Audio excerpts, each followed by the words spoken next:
trying to remember just what he'd been up to on his leave, but the moment passed.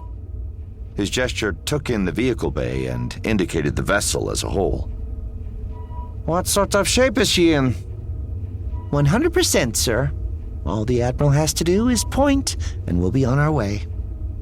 Excellent. I wanted to let you know you had a communication from your wife come in a few minutes ago. It was flagged as urgent. Is the captain on duty? Not now, sir. Good. I can see to this message before I'm officially on duty again. Ian nodded thanks to the aide and headed for his quarters. What could be the trouble? He'd barely left her. As with many New Republic officers, he'd moved his family to Coruscant after being assigned to the former Imperial throne world.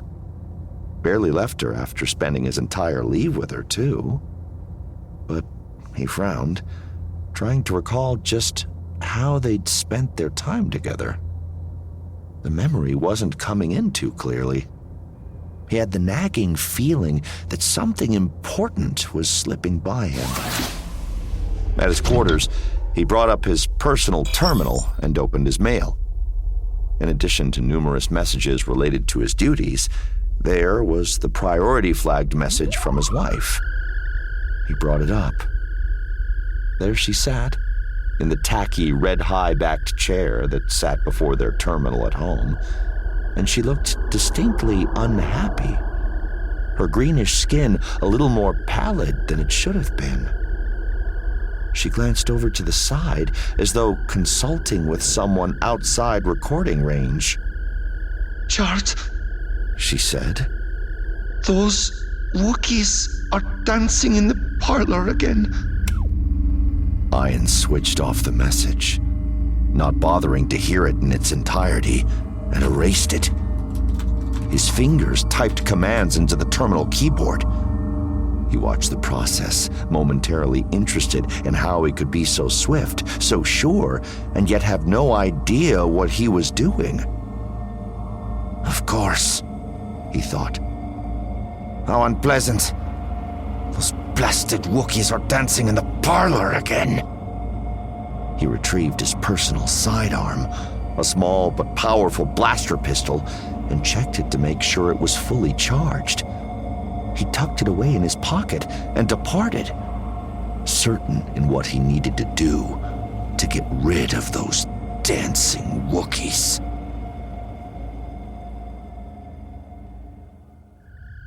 In terms of pure strategy, there was nothing of particular interest between the capital ships in the Mon Ramonda/Iron Fist fight.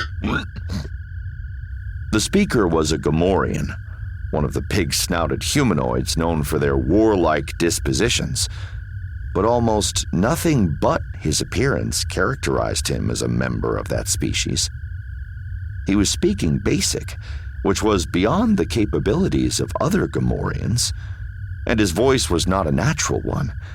His words emerged twice, once in a throaty babble that sounded like gibberish to most people, and once in a mechanical tone from an implant in his throat. Two, he was the only Gamorrean known to wear a New Republic Fleet Command uniform. On the shoulder of his orange pilot's uniform, he wore a unit patch that was much cleaner, much newer than the rest of the uniform. The main element of the design was a white circle over which, in light gray, appeared the central symbol of the New Republic, a design like a stylized bird with upswept wings.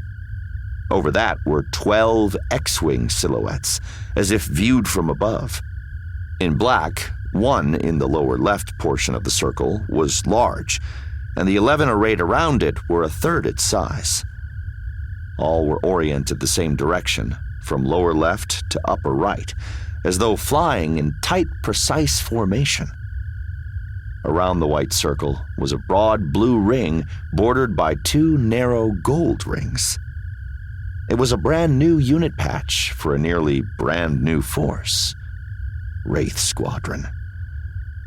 The being the Gamorrean addressed across the hollow table was also unusual, though his kind was certainly well represented in the